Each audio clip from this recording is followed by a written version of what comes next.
오늘 들려드릴 이야기는 실제 사연을 바탕으로 재구성해서 각색한 이야기입니다.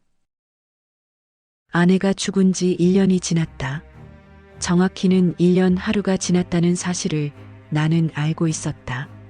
매일 아침 달력을 보며 날짜를 확인하는 것이 습관이 되어버렸기 때문이다. 아니, 습관이라기보다는 의무에 가까웠으며 연희가 없는 날들을 세는 것. 그것만이 내가 여전히 시간 속에 살아있다는 증거처럼 느껴졌다. 58세. 정년까지 3년이 남았다. 회사는 한 달 전부터 나가지 않고 있다. 병가를 냈으며 우울증이라고 진단서를 받았다. 거짓말은 아니었으니 실제로 아침에 일어나는 것조차 힘들었으니까. 그날 밤도 그랬다.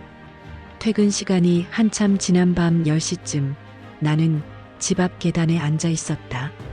현관문 열쇠를 쥔 채로 문을 여는 것이 두려웠다.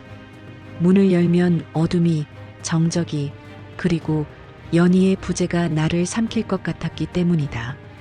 그런데 문을 열었을 때 뭔가 달랐다. 불이 켜져 있었다. 거실에 따뜻한 조명이 복도까지 흘러나오고 있었다. 나는 분명 나갈 때 모든 불을 껐다. 25년간 연희가 잔소리했던 습관이었다. 전기세 아껴야지. 그녀의 목소리가 귓가에 맴돌았다. 현관을 들어서자 냄새가 났다. 김치찌개. 구수하고 얼큰한 연희가 끓이던 바로 그 냄새였다. 나는 신발도 제대로 벗지 못한 채 거실로 걸어가는데 심장이 빠르게 뛰었다. 무섭다기보다는 기대감 때문이었을지도 모른다. 식탁 위에 밥상이 차려져 있고 김치찌개 한 뚝배기, 계란말이 한 접시, 시금치나물, 깍두기, 그리고 따끈한 밥 한 공기. 심지어 밥의 양까지 정확했다. 연희는 항상 내가 먹을 만큼만 모자라지도 남지도 않게. 나는 식탁 앞에 서서 손을 뻗어 찌개 뚝배기를 만졌다. 따뜻했고 방금 끓인 듯 김이 피어올랐다. 연희야? 내 목소리가 빈 집안에 울렸다. 대답은 없었고 당연했다. 하지만 나는 계속 불러보면서 부엌으로 갔다. 아무도 없었고 방으로 갔다. 역시 아무도 없었다. 화장실, 베란다, 심지어 창고까지 뒤졌지만 아무도 없었다. 나는 다시 식탁으로 돌아왔다. 밥상은 여전히 그곳에 있었다. 환각일 리 없었다. 나는 조심스럽게 숟가락을 들었으며 찌개를 떠서 입에 넣었다. 맛있었다. 연희가 만든 그 맛이었다. 25년간 먹어온 세상에서 가장 익숙한 맛. 나는 그 자리에서 밥 한 공기를 다 비웠다. 눈물이 났다. 다음 날 밤에도 밥상이 차려져 있었다. 이번엔 된장찌개였으며 역시 내가 좋아하는 반찬들과 함께. 나는 이번엔 놀라지 않았다. 아니, 놀랐지만 받아들이기로 했다. 연희가 돌아왔다고. 유령이든 뭐든 그녀가 나를 위해 밥을 차려주고 있다고. 고마워, 연희야. 나는 빈 공간을 향해 말했다. 대답은 없었지만 기분이 나아졌다. 처음으로, 1년 만에 처음으로 집이 따뜻하게 느껴졌다. 일주일이 지났다. 매일 밤 밥상이 차려져 있었으며 김치찌개, 된장찌개, 순두부찌개, 고등어조림, 모두 내가 좋아하는 음식들이었으며 나는 감사하게 먹었다.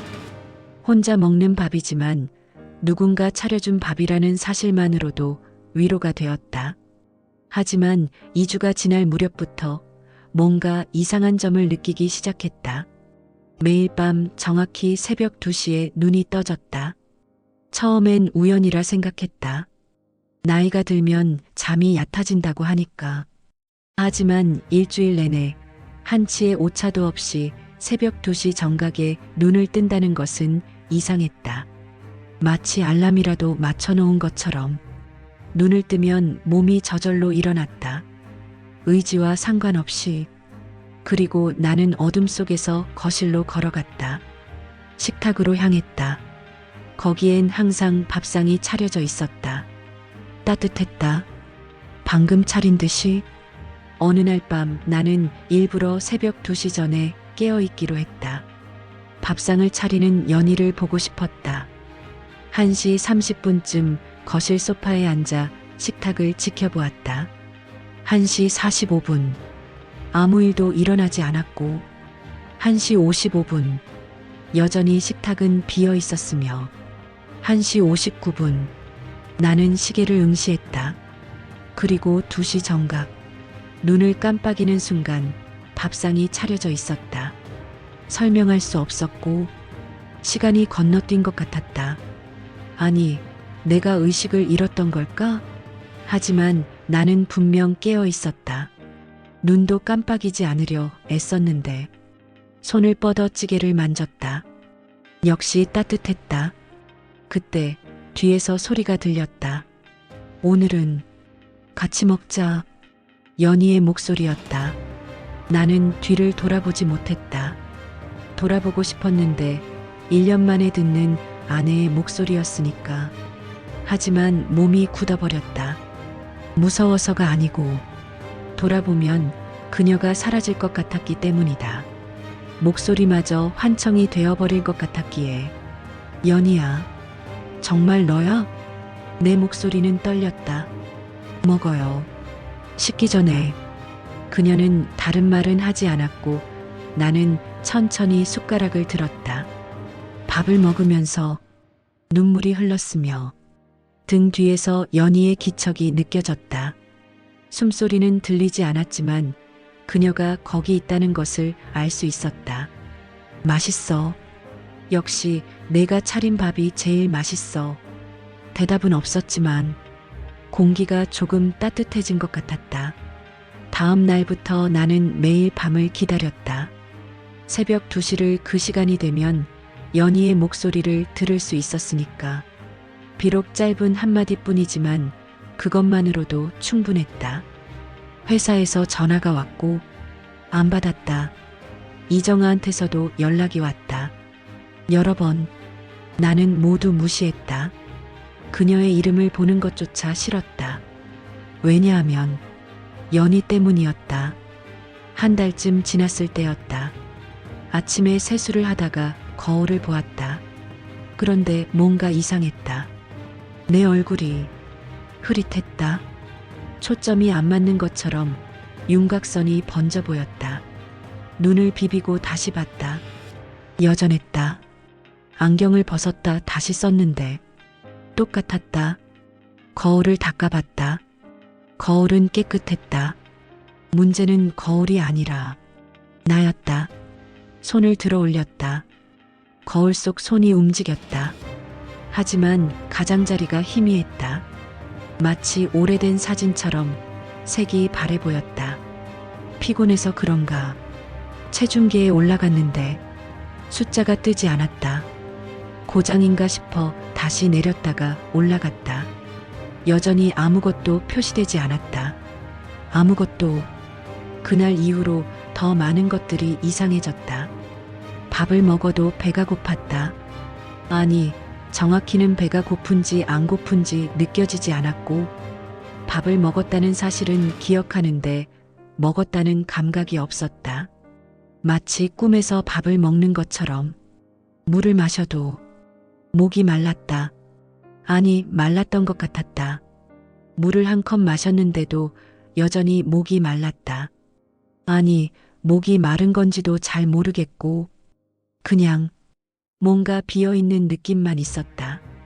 거울을 볼 때마다 내 모습은 점점 더 흐릿해졌다. 어느 날은 눈을 감았다 떴을 때 거울 속에 내가 없는 것 같은 착각이 들었다. 1초 정도 후에야 희미한 윤곽이 나타났다. 나는 3년 전 이정아를 만났다. 거래처 사장이었던 그녀는 젊고 매력적이었다. 나보다 12살 어렸다.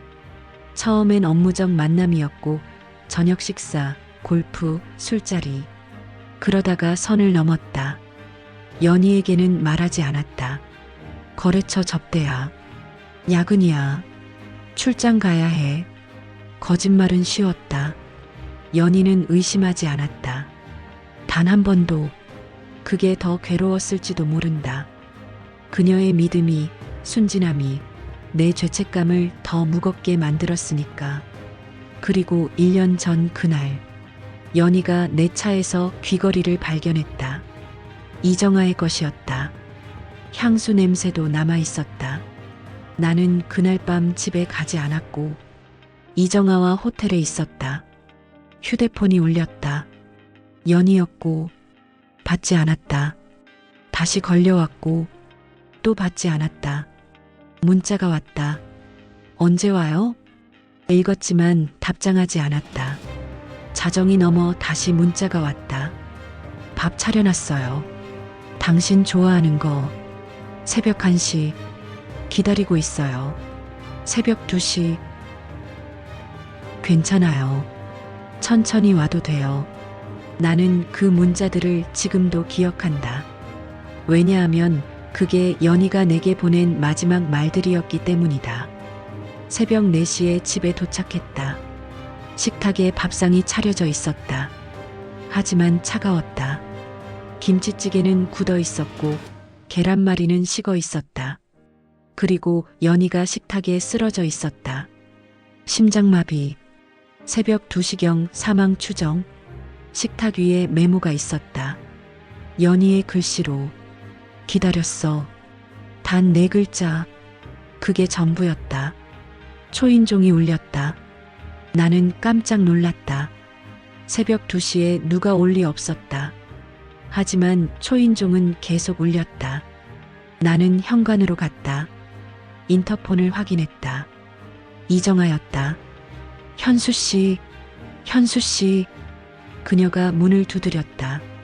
왜 왔을까? 1달 넘게 연락을 안 받았는데. 나는 문을 열었다. 밖으로 나가려고 했다. 하지만 이정아는 나를 보지 못했다. 현수 씨, 계세요? 현수 씨. 그녀는 내 눈앞에 있었다. 나는 그녀 바로 앞에 서 있었다. 손을 뻗으면 닿을 거리였다. 여기 있어. 나 여기 있다고. 나는 말했다. 그녀는 반응하지 않았다. 이정아. 나는 소리쳤고 그녀는 듣지 못했다. 손을 흔들었다. 그녀 눈앞에서. 하지만 그녀의 눈은 나를 통과했다. 마치 내가 투명한 것처럼. 아니, 투명한 게 아니라 존재하지 않는 것처럼. 이정아는 휴대폰을 꺼내 어디론가 전화를 걸었다.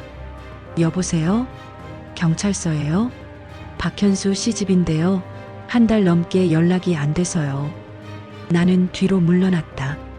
그때 뒤에서 목소리가 들렸다. 밥 식어요. 들어와요. 연희였다. 나는 천천히 고개를 돌렸다. 거실을 봤다. 식탁에 2개의 밥상이 차려져 있었다. 그리고 연희가 앉아 있었다. 환하게 웃으며. 이제 영원히 같이 먹을 수 있어요. 나는 그제서야 이해했다. 거울 속에서 희미해지던 내 모습, 체중계에 뜨지 않던 숫자, 느껴지지 않던 배고픔과 목마름. 이정아가 나를 보지 못했던 이유. 나는 이미. 언제부터였지? 나는 물었다. 연희는 대답하지 않았다. 그저 미소 지을 뿐이었다. 현관문 밖에서 이정아의 목소리가 점점 멀어졌다. 경찰이 올 것이고 문을 열 것이다. 그리고 그들은 발견할 것이다. 내 시신을. 얼마나 오래 누워 있었을까? 1주일? 1달? 나는 천천히 식탁으로 걸어갔다. 다른 선택지는 없었다. 아니, 선택지가 있었다 해도 이미 늦었다. 연희가 손을 내밀었다. 따뜻했다. 아니, 따뜻하다고 느껴졌다. 자, 먹어요. 당신 좋아하는 거 했어요. 나는 앉았다. 숟가락을 들었다. 밥을 떠서 입에 넣었다. 맛이 없었다. 아니, 맛을 느낄 수 없었다. 하지만 계속 먹었다. 연희가 지켜보고 있었으니까. 연희가 웃고 있었으니까. 맛있어? 그녀가 물었다. 응, 맛있어. 나는 거짓말했다. 우리는 함께 밥을 먹었다. 아무 말 없이 25년 동안 그래왔던 것처럼. 다만 이번에는 영원히 계속될 것이라는 점만 달랐다. 한 달 후 박현수의 집에서 시신이 발견되었다. 사인은 영양실조. 부검 결과 위 속에서 발견된 것은 아무것도 없었다. 그는 매일 밤 무언가를 먹었겠지만 실제로는 아무것도 먹지 못하고 있었던 것이다. 이상한 점은 식탁 위에 신선한 음식들이 가득했다는 것이다. 김치찌개, 계란말이, 반찬들. 마치 방금 차린 듯 따뜻했다. 하지만 집 안전기는 끊긴 지 오래였다. 가스도 마찬가지였다. 그 음식들은 어떻게 만들어진 걸까? 경찰은 부패한 음식을 신선하다고 착각한 것일 거라 결론 내렸다. 하지만 현장에 있던 한 형사는 이렇게 말했다. 찌개에서 김이 피어올랐어요. 분명히 봤습니다. 집을 정리하던 중 냉장고에서 1년 전 날짜가 적힌 메모가 발견되었다. 오늘은 당신 좋아하는 걸로 차렸어요. 꼭 같이 먹어요. 기다릴게요. 영원히. 그리고 그 아래 다른 필체로 적힌 한 줄이 더 있었다. 이제 같이 먹고 있어요. 매일 밤. 두 번째 글씨는 박현수의 것이었다. 작성 날짜는 그가 발견되기 하루 전이었다. 이 이야기는 지금도 끝나지 않은 이야기일지도 모릅니다.